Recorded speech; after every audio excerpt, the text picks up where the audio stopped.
he's coming through, he's crowning, do you want to reach down and feel the head? And at that moment, I thought to myself, no, I would not like to. I would like to go home. I want to just stop doing this. Just forget about having a baby. My name is Tess. I am an American expat living in Switzerland, and this is the story of my first and currently only child's birth. I have to take this off or I'm going to overheat. I just know it. Something that helped me so much in my preparation for labor, delivery, childbirth was watching others' birth vlogs, which I could never. Those women are heroes. The ones who can record themselves giving birth, I just shocked myself with how I was through birth, so I could never. But watching others' birth vlogs and listening to other women's birth stories really helped me just visualize what birth could look like. And I knew that anything really could happen. I was open to medication. I was open to the reality that it could turn into a surgical procedure, but my preferences were to go in, do a water birth, do unmedicated as much as I could, and to have as little intervention as possible. For me, birth was everything that I wanted, but nothing that I expected. So, you want to hear the story? Let's all take a deep breath together. My son turns 1 this month. So, let's back up about a year when he was 41 weeks and 6 days in my belly. I think it's important for us to start the birth story around the 40-week mark, but I'm also going to give you a lot of background around the typical system and how birth works here in Switzerland, because I think that that's important, and especially my story is very nuanced in just how the chips ended up falling and the result that I got in terms of like my birth scenario. I had no idea this is what it could look like, so I'm offering this knowledge to you if you happen to be living in Switzerland and giving birth soon. Switzerland has midwives as opposed to labor and delivery nurses. And the midwives can play a prominent role if you want them to, from doing some of your pregnancy appointments. They will be at your labor and delivery, whether it's in the hospital because midwives are working on the labor and delivery floor, or at your home birth or at a birth center.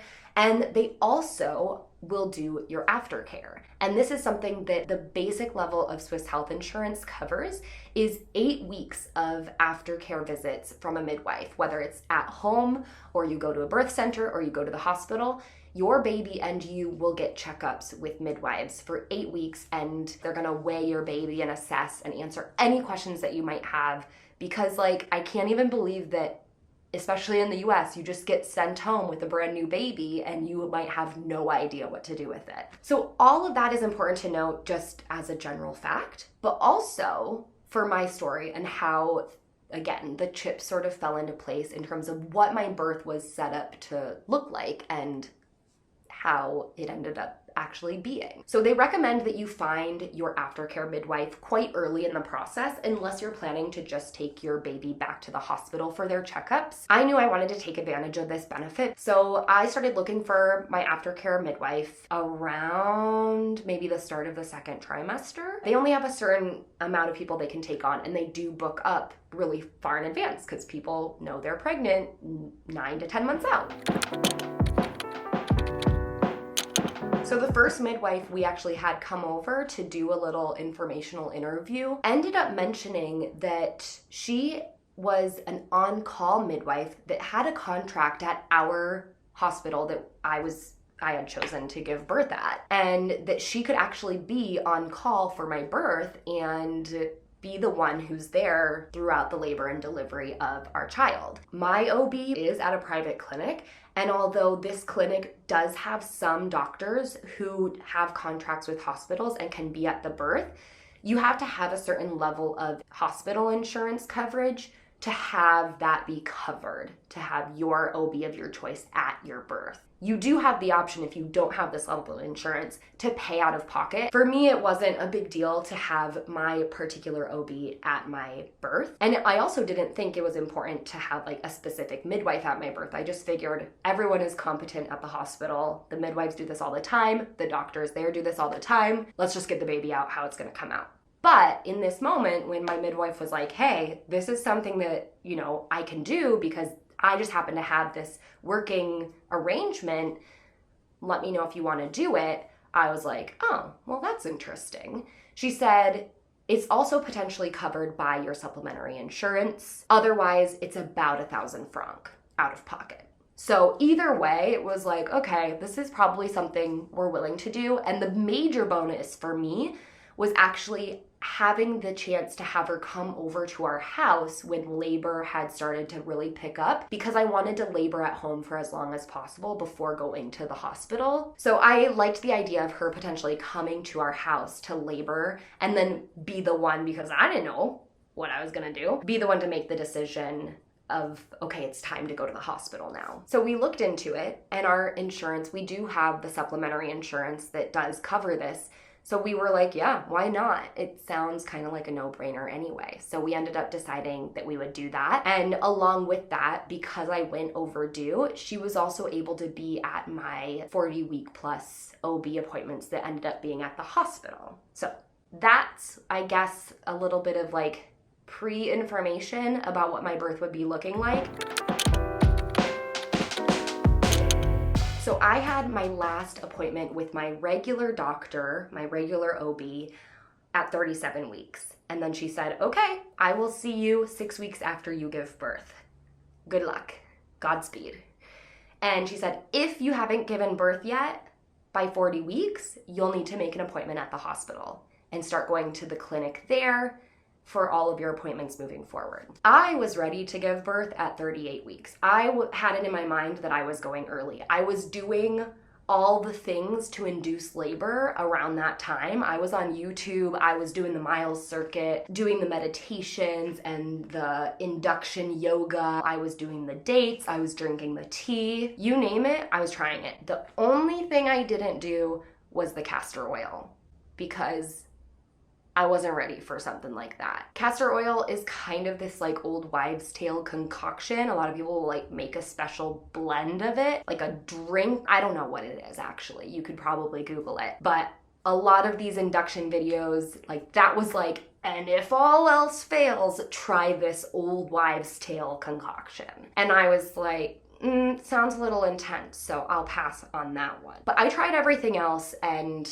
I was at 40 weeks and nothing had happened. So not saying this stuff doesn't work, but it didn't work for me, because honestly, as my midwife always told me, baby's gonna come when baby's ready. And she was right. So at the 40-week mark, I communicated with my midwife. She said, I will meet you at the hospital, because again, she's on call. She was able to go for my appointments as well, and she would do all the basic things like the urine analysis, my weight, the contraction monitoring to see where I was at. And then the doctor, whoever was there at the time, would do the ultrasound to check the amniotic fluid, position of the baby, and we would just talk about how I was feeling and then be good to go. So I would go about every 3 days from that 40-week point to the hospital. So we did talk about what it would look like, or what they typically recommend when it comes to induction. And they did say that around 40 plus 10 was when they were gonna consider induction. But it was also very like no pressure. It was kind of like, if all looks good, you can wait. You can delay the induction another 2, 3, 5 days. It was really just kind of like, it's up to you as long as things look okay. But also, if you decide at the last minute that you can't do this anymore and you want the baby out and you want to do the induction, we can schedule the induction. So it gave me a lot of power over what that was going to look like. Again, I wasn't against it if it was something that needed to happen. And honestly, once I got to 41 weeks plus 5 days, I was actually at the point where I was like, okay, if baby doesn't come tomorrow, like we're going to do the induction tomorrow. And what they had said was 41 weeks plus 5 days was Wednesday. And they said, okay, Thursday, come for your appointment at 1 p.m. If things look good, but it doesn't look like things are progressing and you want to do the induction, we'll do the induction before you leave. If you decide no, then we can wait again another day. And they basically just said, we'll take it day by day. Also around the 41 week mark, like in the 41st week, my midwife started offering some natural remedies to also potentially get labor going. One of those being, can you guess? Castor oil. Now, she didn't offer me some special concoction. She literally just said, take a teaspoon of castor oil, wait 3 hours, take another teaspoon. And so I did that on like the 41 week mark, and things happened, but on the bowel side and not necessarily the other side. She also would come over and we would do more things to potentially get things going, like nipple stimulation with the CTG monitor. She'd also do massages with castor oil and rosehip oil. At another doctor's appointment, they gave me some little natural pills to take. It was some like homeopathic herbs, and my midwife recommended that I see an osteopath to check on the position of the baby and potentially get the baby more engaged in my pelvis. So I did that. And then I remember at my 41 week plus 5 day appointment, my midwife said, okay, it's time to go hard with the castor oil. Might as well, if you're planning to possibly do an induction tomorrow, let's go hard with the castor oil. She gave me a suppository to do what you do with the suppository, which was belladonna, which is like, I think when I Googled it, it's like an old poison, but it was meant to get contractions going. And they also sent me home with a vial of some kind of oil, which I don't remember what it was, but they said, before bed, soak a tampon in this and insert that. So castor oil here, some other oil there, belladonna there. I had something in every hole that night. So my husband and I went out for Thai on Wednesday night. I wasn't able to relax. I had had insomnia for a month now. I was ready to get this baby out. I was not enjoying my entire third trimester of pregnancy. So I was like, this needs to happen. And that's where my mental state was at. You know what, I'm ready for this induction to happen tomorrow. So we went out for Thai food. I did all the things, had done the castor oil, all the other things in all the other holes. And when we got home, we went to bed around 11. Right when head hit the bed is when my contractions started. I was able to manage them in bed for about 30 minutes before I was like, I gotta get out of bed. Like, I can't deal with this sort of period pain. It feels like period cramps in the beginning. So I got out of bed and I had a birthing ball or an exercise ball that I came into this very room and was sitting on. I was like too focused on managing the discomfort that I didn't even turn on music. I had made a whole Spotify playlist, didn't turn it on, didn't watch TV. I just sat there and texted my mom and said, hey, I think my contractions are starting. Like, this is exciting, finally. And I managed contractions with the timer app for a couple of hours on my own. Around 2 a.m., I went to wake up my husband because I was just excited for the most part, but I was also like, hey, you can come help me manage the contractions. One of the best things I did, if you have a studious partner who's gonna be there for the birth, is get them this book that's called like The Birthing Partner or something. I will put a picture of it here and put the link in the description. My husband read a majority of it. It's a huge, thick book, so he did not read all of it, but he read a good amount. He soaks it all in. So he knew the timing that we were looking at before we wanted to really potentially go to the hospital or call the midwife. It's so funny that I get to say that, like, someone called the midwife. And he had all that organized. So I was just able to focus on managing the pressure and the discomfort that was going on. We just sat there and managed through it. I really didn't want to lay down. That was super uncomfortable. But for the most part, I was just kind of rolling around on the ball. And we were watching Bachelor in Paradise.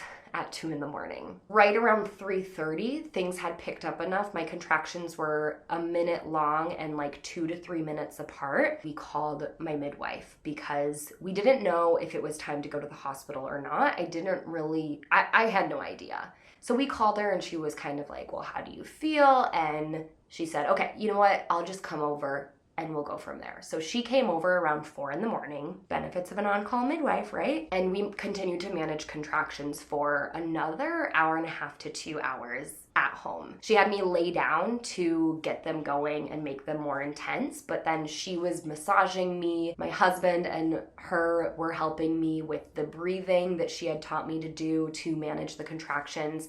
And she said this really great thing in our initial meeting to help me prepare for the labor, which was that contractions are always like, a minute to 90 seconds long. And once you get halfway through it, they start to go down. So she said, you always get a break between contractions, but if you can start thinking about your break once the contraction has peaked, your break is actually longer. So it's sort of a way to trick your mind into making it even a little more bearable, getting yourself an even longer break between your contractions. Just a little pro tip from my midwife. So we managed contractions at home. First I was laying on this couch and I was like, I can't do this anymore. We went to the bed and then around 5:30 she was like, yeah, we should probably go to the hospital. So she called the hospital, let them know we were coming. They had space for us. My husband and I left. We have an elevator that comes up to our door. So we took the elevator down. I had contraction in the elevator, got in the car. I was in the back seat, knees on the back seat, arms over the headrest of the back. And I was like, this is perfect. This is a great place to labor. So had a few contractions on the way to the hospital. The hospital is about 10 to 15 minutes drive away from our house. But we got to the hospital. My midwife was there as well. We took the elevator up to the main floor. I had a contraction in the elevator. Then we went to the other elevator that takes you to the labor and delivery floor. Had another contraction. I just had contractions in elevators. I remember that very specifically. And then we went straight to my birthing room. Hooked me up again to monitor the contractions and the baby's heart rate. And I just managed some contractions leaning over the hospital bed. That's one of the only pictures that we have from the actual labor part. From there, my midwife and her assistant came into the room, and I think I had to go to the bathroom, or they suggested I try to go to the bathroom before things really get going. So I remember going to the bathroom and I hated sitting on the toilet. It just was so uncomfortable to me. I was also losing some blood at this time, so it was just a mess. And then when I got out of the bathroom, they gave me 2 belladonna suppositories to insert. And I remember hating that. But again, they were a natural remedy to keep the contractions going and intensify them. After that, they suggested, okay, maybe it's time to get in the tub. And I was feeling a little hesitant about that because I had heard from friends that sometimes when you get into the tub, it can stall things. So I was a little worried, but it truly did feel immediately better from a pain management perspective. And it slowed my contractions down a bit, spaced them out a bit. And that felt like I could manage things a little better too. So got in the tub and it was wonderful. And they had this little floating inflatable waterproof pillow, which was great. Loved that thing. So I got in the bath. I feel like I spent a long time in the tub. I spent a lot of time in different positions. My favorite was just laying back, even though that's not necessarily the most active and engaged position. It was just the most comfortable for me. My midwife had me do a position where I was on my knees and then sitting my hips back onto my heels, I suppose. And that was brutal, but it did progress things along. So she did make sure to put me in these positions. But I got to a point in the tub where I was really afraid I was gonna poop in the tub. So I was managing the contractions, and then between the contractions, I was like, I gotta get out and go to the bathroom. I'm really afraid I'm gonna poop in the tub. And honestly, I might have. They would never tell me, but I could have. So got out of the tub and went to the bathroom. And again, it was horrible. I hated sitting on the toilet. It was so uncomfortable, but did my thing, and then I went back. One interesting thing, and I had mentioned, like, between every contraction, you get a break, and that's a cool thing about labor, is that you really get a break. Like, the pain stops and you just get to just chill for a second. And for me, I was so tired because I hadn't slept, and at this point it's probably like 7, 8, 9 in the morning. I was actually falling asleep between contractions. So somehow I was able to get relaxed enough to fall asleep, and then a contraction would come and I'd wake up and I would manage the contraction. And I had my husband on one side of the tub, my midwife and her shadow on the other side of the tub, and we were all just breathing that loud, low, moany breath together. And it felt really nice because I wasn't alone doing that loud, low, moany breath. So that was a beautiful harmony. Later on in the labor, especially when I got back into the tub after going to the bathroom, my midwife had me kind of leaning over the edge of the tub, and that's the point where I remember going through transition, because I was starting to verbalize that I can't do this anymore. I can't do this anymore. And literally in that moment is when I heard my midwife say, that was transition. So she knew what was going on. And then it was really kind of time to get the pushing going. I never made the decision to push. My midwife never told me to push. I let my body do the deciding, and it just came over me like a wave. And I just started bearing down. And as they say, it's like taking the biggest poop of your life, and it just came over me. So with each contraction, my body naturally made like 3 to 4 pushes every time, and then I would take a break. And I am someone who, I like to work out, but I like to work out when I have something to count down towards, so that I know then the workout's gonna be over and then I can move on with my day. Like, go get a good meal, drink a beer, something like that. So for labor and childbirth, that's just not how it works. You just never know where you're at. Once pushing started, I mean, I knew that, okay, we were at the point where pushing had to start, but I still didn't know how long I was going to push. I did end up pushing for only 45 minutes, which was brutal for me, but I know that people have pushed longer. Throughout the pushing, I was really starting to feel like, I need to ask for drugs. And I don't even know if that would have been too late or where I was even at. But I remember during the contractions and the pushing, I'd think, okay, during my next break, I'm gonna ask for the drugs. And then my break would come and I would forget about it. Like, I would just like be so relaxed and distracted by having a break, and I was just too tired and exhausted. Once the pushing started, I remember going, okay, maybe like something's happening. Maybe, after a few pushes, maybe he's crowning. And I remember like looking around at my husband and my midwife and being like, are we there? Is he crowning? Are we about to be done with this? And they just looked at me and they said, you're doing great, keep going. And I was like, no, that's not what I needed to hear. But again, another contraction, start the whole process over. Then came to a point where my midwife said, okay, it's time to really get him into a good position. You're gonna hate me for this, but to really speed things up and get him through this part, well, she didn't know what the sex was and neither did I, but to get your baby through this part, I want you to spend 3 contractions laying on one side. I'm still in the bathtub, mind you, but lay on one side and go through 3 contractions, and then lay on the other side and go through 3 contractions. And she thought I was gonna hate her for this, but again, because I'm someone who likes to count down and have a goal, I was like, perfect. I got this. It's like 3 reps on one side, actually 3 sets of 4 reps, aka 3 contractions where I do 4 pushes during each contraction on one side and the same on the other.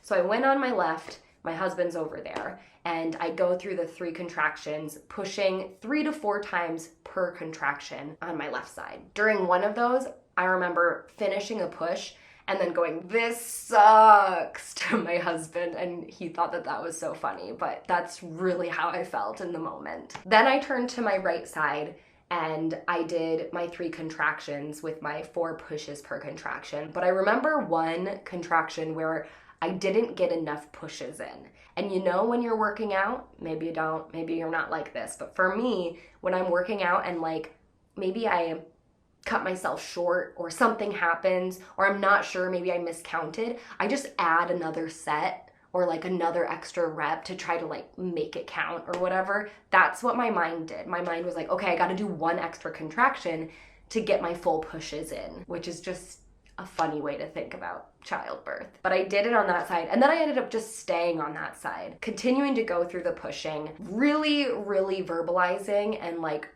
just, I mean, I'm just gonna say it, I was screaming at the top of my lungs. That was the way that I birth, and I just have to come to terms with this. I watched so many peaceful births where women were in their bathtubs and they were just going, and they had a baby, and I was the exact opposite of that. And you know what? I do feel a little embarrassed sometimes knowing that's how I was in that hospital room, but at the end of the day, my baby was born. So there we are. You birth how you birth, right? In that moment, continuing to push, really not knowing where I was in relation to the end goal, I was at a point where I was like, somebody help me. I can't do this anymore. And that was a really sad moment. But it was fine because I was at the end of my rope by this point. But shortly after that, my midwife said, okay, he's coming through, he's crowning. Do you want to reach down and feel the head? And at that moment, I thought to myself, no, I would not like to. I would like to go home. I want to just stop doing this. I'd like to quit. Just forget about having a baby. Let's just, pretend this didn't happen. But obviously I couldn't do that. So I did reach down to feel the head. And it felt like my vagina. Like it was soft and mushy, and I mean, that's what a baby's head feels like because it's gotta like contort its way out, right? From there, I went through one contraction to get his head out. I really hated it. I was like, should I keep pushing? And my midwife was like, nah, just take a break. And I had to wait until that next contraction came to get his body out. And I did tear. My goal was not to, and I thought giving birth in a tub would keep me from it, but I didn't do enough of my stretches. But at the same time, my pushing actually was really fast for my first baby. It was my first baby. It was a really fast pushing, and he came out. He just like shot out there. So there wasn't a lot that I could have done or my midwife could have done to really prevent the tearing that did happen, even though I was even submerged in water in the tub. He also had to sort of like turn his entire body in order to get his body out, and that was something that also caused some of the tearing that otherwise probably wouldn't happen. But then I remember having a very surreal moment of my midwife, all the pain was kind of dissipated, at least that like major intense pressure that you feel. And my midwife was like, reach down and grab your baby. And he was in the water, he was underwater. She didn't touch him the entire time until he was fully out, but then she had to grab him and do some twists to get the cord unwrapped from his neck, because it was wrapped around his neck. But then she kept him underwater until I reached down and pulled him out of the water and onto my chest. And then I looked down and go, he's a boy. And, we were all just in shock and awe. And then my midwife came up to me and she said, go ahead and put your mouth around his nose and mouth and blow. And so I did, because I was in such shock. You could have told me to eat shit and I would have. Like, I would have done anything. So she just told me this and I was like, okay. And I did it. And then she said, okay, do it again. And I did it 2 more times. And then he started crying and he started breathing. And that's something that I didn't know until a few days later when she did a home visit. And she said, that's something that not everyone can do. And oftentimes in sort of traditional settings, we have to take the baby away and give them oxygen to get them breathing. But I knew you could do it, and I had you give your baby his first breath of life. From there, I stayed in the tub to deliver the placenta. They let that happen. I think in some places they don't allow that, but with my midwife in that moment, that was allowed. And then we transitioned to the hospital bed for me to get stitched up. In the meantime, I was doing skin to skin and starting with breastfeeding for the about hour that it took for me to get stitched up. And I remember that being the actual most painful part of childbirth, because it required some, I called it reconstructive surgery. I know it wasn't, but that's what it felt like. It did end, and then we were with the baby, and that was that. We stayed an hour or so in the actual birthing room before we were transferred to just the regular hospital stay, and then the hospital stay that is standard in Switzerland. You can leave earlier if you want, but the standard stay is 3 nights in the hospital, where the midwives that work there will check on you, help you with the baby, and then you get to go home after that. That's the story. That's every detail that I can remember. And I did, the first day I was in the hospital, just created the longest note of my life, just jotting down every single thing that I could remember as it related to the birth of my son, because at the moment I thought, I'm never gonna forget this, right? I know every detail, I'm gonna remember every detail. And here I am a year later, I hardly remember any of it. I mean, I remember it because I wrote it down, but especially the pressure that you feel, the intensity that you feel, you tend to forget that. That's because our Creator would like us to do it again. That's it. I hope that it was helpful for you if you're about to give birth.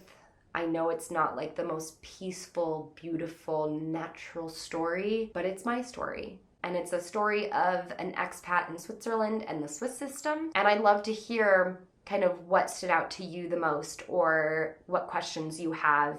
I do plan to do sort of a pregnancy video where I share my experience being pregnant and all the things that happen first, second, and third trimesters of pregnancy, and then also the postpartum video of what the aftercare looks like and what's available to you postpartum if you are someone who is bearing a child in Switzerland. So if you have questions as it relates to that, or you want more details about something specific, please comment them below. I'm not an expert, but I can share from my experience, and I'm happy to do so. Thank you for watching, and I'll see you next time.